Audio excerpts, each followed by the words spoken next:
سعادت حسن منٹو کی کہانی طاقت کا امتحان۔ کھیل خوب تھا، کاش تم بھی وہاں موجود ہوتے۔ مجھے کل کچھ ضروری کام تھا، مگر اس کھیل میں کون سی ایسی چیز قابل دید تھی جس کی تم اتنی تعریف کر رہے ہو؟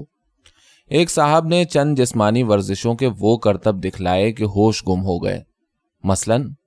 مثلاً کلائی پر 1 انچ موٹی آہنی سلاخ کو خم دینا، یا آج کل بچے بھی کر سکتے ہیں، چھاتی پر چکی کا پتھر رکھوا کر آہنی ہتھوڑوں سے پاش پاش کرانا۔ میں نے ایسے 20 شخص دیکھے ہیں، مگر وہ وزن جو اس نے 2 ہاتھوں سے اٹھا کر ایک تنکے کی طرح پرے پھینک دیا، کسی اور شخص کے بس کی بات نہیں، یہ تمہیں بھی ماننا پڑے گا۔ بھلے آدمی، یہ کون سا اہم کام ہے؟ وزن کتنا تھا آخر؟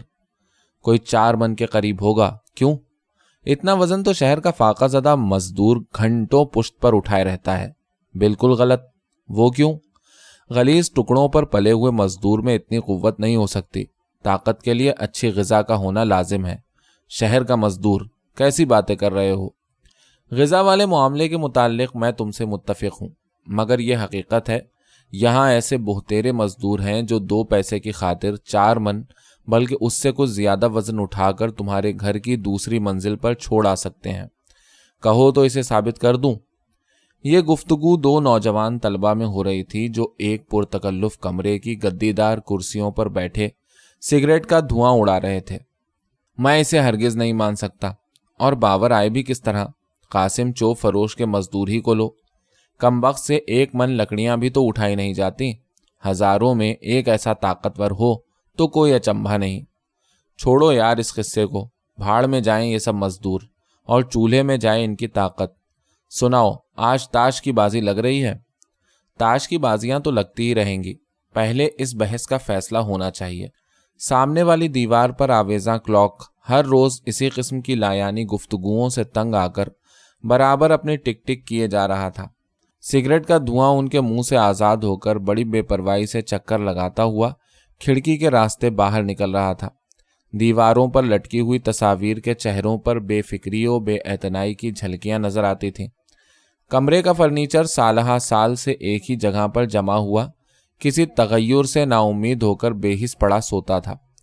آتش دان کے طاق پر رکھا ہوا کسی یونانی مفکر کا مجسمہ اپنی سنگین نگاہوں سے آدم کے ان 2 فرزندوں کی بے معنی گفتگو سن کر تعجب سے اپنا سر کھجلا رہا تھا۔ کمرے کی فضا ان بھدی اور فضول باتوں سے کثیف ہو رہی تھی۔ تھوڑی دیر تک دونوں دوست تاش کے مختلف کھیلوں، برج کے اصولوں اور روپیہ جیتنے کے طریقوں پر اظہار خیال کرتے رہے۔ دفتن ان میں سے وہ جسے مزدور کی طاقت کے متعلق پورا یقین تھا، اپنے دوست سے مخاطب ہوا۔ باہر بازار میں لوہے کا جو گارڈر پڑا ہے وہ تمہارے خیال میں کتنا وزن رکھتا ہوگا؟ پھر وہی بحث، تم بتاؤ تو صحیح۔ 5-6 من کے قریب ہوگا۔ یہ وزن تو تمہاری نظر میں کافی ہے نا؟ یعنی تمہارا یہ مطلب ہے کہ لوہے کی یہ بھاری بھرکم لاٹ تمہارا مزدور پہلوان اٹھا لے گا؟ گدھے والی گاڑی ضرور ہوگی اس کے ساتھ۔ یہاں کے مزدور بھی گدھوں سے کیا کم ہیں؟ گیہوں کی 2-3 بوریاں اٹھانا تو ان کے نزدیک معمولی کام ہے۔ مگر تمہیں کیا پتا ہو سکتا ہے؟ کہو تو تمہارے کل والے کھیل سے کہیں حیرت انگیز اور بہت سستے داموں ایک نیا تماشا دکھاؤں۔ اگر تمہارا مزدور لوہے کا وہ وزنی ٹکڑا اٹھائے گا تو میں تیار ہوں، تمہاری آنکھوں کے سامنے اور بغیر کسی چالاکی کے۔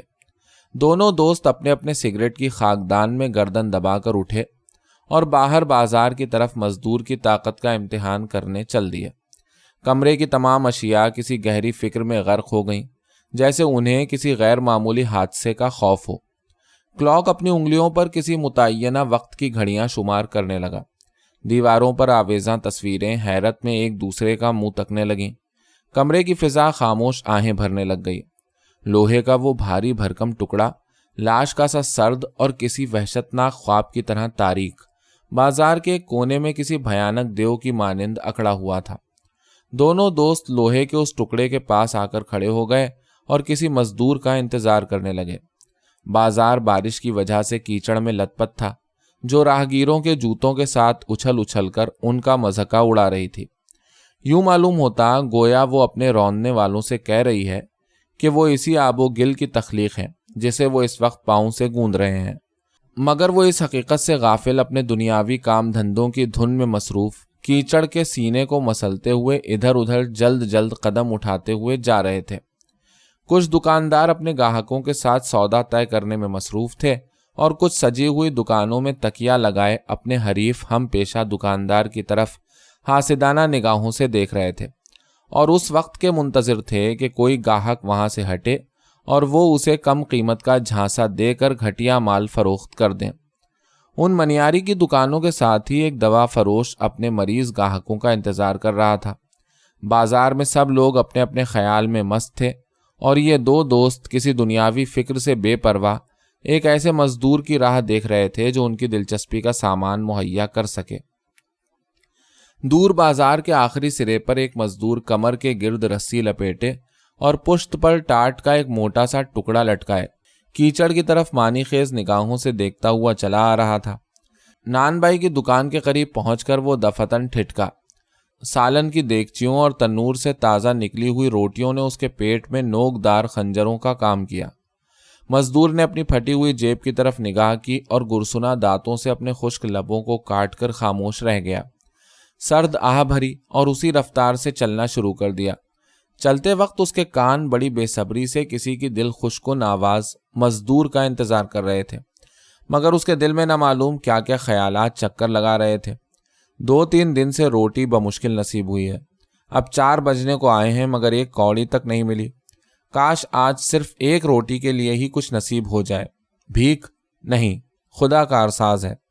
اس نے بھوک سے تنگ آ کر بھیک مانگنے کا خیال کیا، مگر اسے ایک مزدور کی شان کے خلاف سمجھتے ہوئے خدا کا دامن تھام لیا اور اس خیال سے مطمئن ہو کر جلدی جلدی اس بازار کو طے کرنے لگا، اس خیال سے کہ شاید دوسرے بازار میں اسے کچھ نصیب ہو جائے۔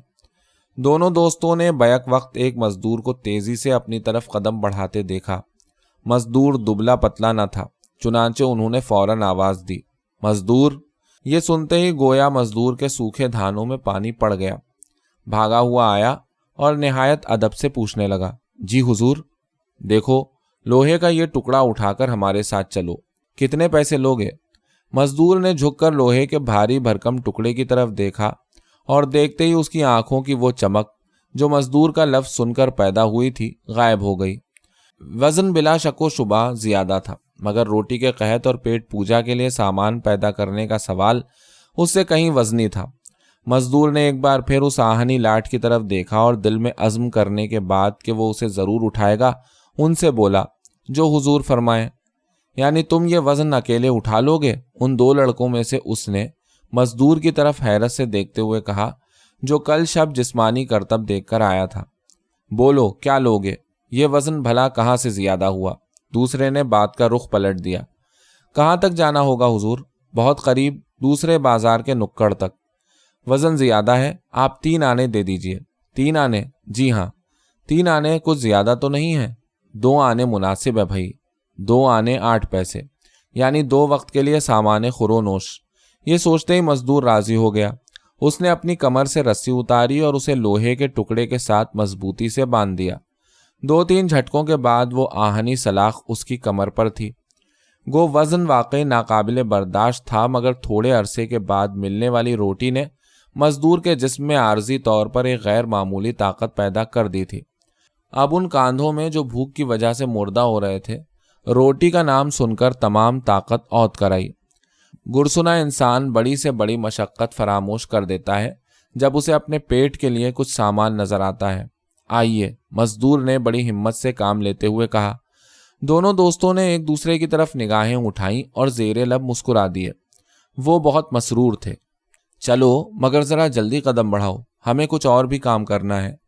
مزدور ان 2 لڑکوں کے پیچھے ہو لیا۔ وہ اس حقیقت سے بے خبر تھا کہ موت اس کے کاندھوں پر سوار ہے۔ کیوں میاں، کہاں ہے وہ تمہارا کل والا سینڈو؟ کمال کر دیا اس مزدور نے، واقعی سخت تعجب ہے۔ تعجب؟ اگر کہو تو اس لوہے کے ٹکڑے کو تمہارے گھر کی بالائی چھت پر رکھوا دوں، مگر سوال ہے کہ ہم لوگ اچھی غذا ملنے پر بھی اتنے طاقتور نہیں ہیں۔ ہماری غذا تو کتابوں اور دیگر علمی چیزوں کی نظر ہو جاتی ہے۔ انہیں اس قسم کی سردردی سے کیا تعلق؟ بے فکری، کھانا اور سو جانا۔ واقعی درست ہے، لڑکے مزدور پر لدے ہوئے بوجھ اور اس کی خمیدہ کمر سے غافل آپس میں اپنے خیالات کا اظہار کر رہے تھے۔ وہاں سے 100 قدم کے فاصلے پر مزدور کی قزا کیلے کے چھلکے میں چھپی ہوئی اپنے شکار کا انتظار کر رہی تھی۔ گو مزدور کیچڑ میں پھونک پھونک کر قدم رکھ رہا تھا، مگر تقدیر کے آگے تدبیر کی ایک بھی پیش نہ چلی۔ اس کا قدم چھلکے پر پڑا، پھسلا اور چشم زدن میں لوہے کی اس بھاری لاٹھ نے اسے کیچڑ میں پیوست کر دیا۔ مزدور نے مترحم نگاہوں سے کیچڑ اور لوہے کے سرد ٹکڑے کی طرف دیکھا، تڑپا اور ہمیشہ کے لیے بھوک کی گرفت سے آزاد ہو گیا۔ دھماکے کی آواز سن کر دونوں لڑکوں نے پیچھے مڑ کر دیکھا۔ مزدور کا سر آہنی سلاخ کے نیچے کچلا ہوا تھا، آنکھیں باہر نکلی ہوئی نہ معلوم کس سمت ٹکٹکی لگائے دیکھ رہی تھی۔ خون کی ایک موٹی سی تہ کیچڑ کے ساتھ ہم آغوش ہو رہی تھی۔ چلو آؤ چلیں، ہمیں خوامخواہ اس حادثے کا گواہ بننا پڑے گا۔ میں پہلے ہی کہہ رہا تھا کہ یہ وزن اس سے نہیں اٹھایا جائے گا، لالچ۔